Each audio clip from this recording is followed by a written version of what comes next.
Hello everyone, I'm Saket Bajpayee, Director of Prayas Physics Classes, Dehradun. Welcome students, let's have a look at this beautiful question from Erudov.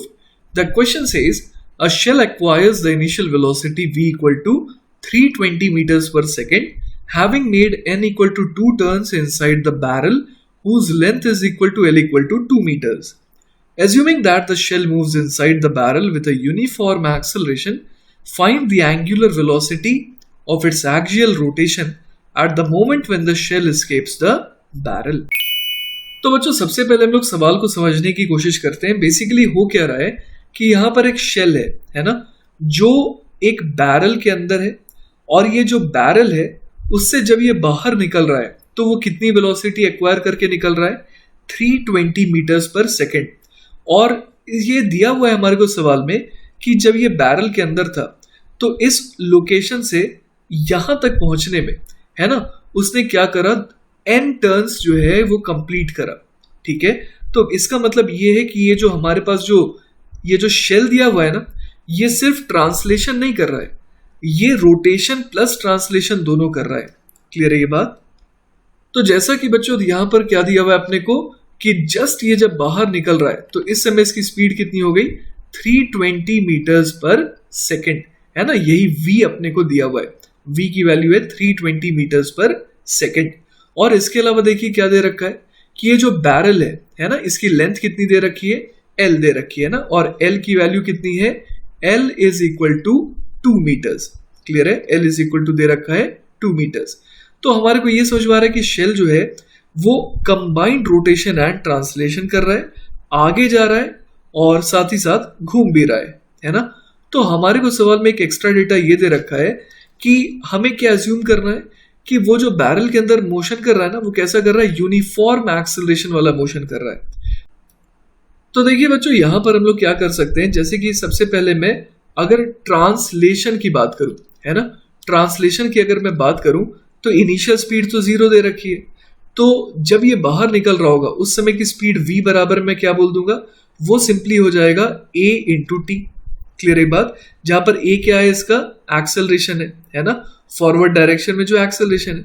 साथ ही साथ अगर मैं rotation की बात करूं, ठीक है, अगर रोटेशन की बात करूं तो फाइनल जो ओमेगा है ना, जब ये जस्ट निकलने वाला होगा इस समय जो इसकी एंगुलर वेलोसिटी है वो मैं कितनी बोल दूंगा, वो मैं बोल दूंगा अल्फा इंटू टी, है ना, जहां पर अल्फा क्या है, एंगुलर एक्सेलरेशन, क्योंकि ओमेगा इनिशियल तो 0 था. तो यहां पर v बराबर at आ गया और ओमेगा बराबर अल्फा टी आ गया. इसी तरीके से आप ये भी समझ सकते हैं कि मैं जो डिस्टेंस कवर्ड है s बराबर क्या बोल सकता हूं, हाफ a t स्क्वायर. और इसी तरीके से बच्चों मैं यहाँ पर थीटा क्या बोल सकता हूँ कि कितना एंगल ये कवर करा होगा रोटेशन की बदौलत, तो वो जाएगा हाफ अल्फा टी स्क्वायर, है ना. तो यहां से हम लोग एक रिलेशन डिराइव कर पा रहे हैं जो कि है a upon alpha is equal to v upon omega is equal to s upon theta, है ना. तो यहां पर हम लोग देख पा रहे हैं कि जो इक्वेशन आई इन सब को कंबाइन करके वो ये आ रही है.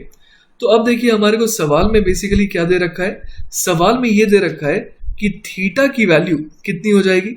आप देखिए सवाल में बोल रहा है कि उसने n टर्न्स जो है ना, n टर्न्स जो है उसने कंप्लीट करे. तो एक टर्न में वो कितना एंगल घूमता है, 2 पाई एंगल घूमता है. तो अगर n टर्न्स लगा रहा है तो कितना एंगल घूमेगा, n इंटू 2 पाई.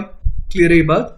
और देखिए s की वैल्यू कितनी दे रखी है ना, लीनियर डायरेक्शन में, है ना, लीनियर स्पीड की वजह से वो कितना डिस्टेंस ट्रेवल करा, तो वो डिस्टेंस l कह रखा है. तो s की वैल्यू जो है वो तो l है.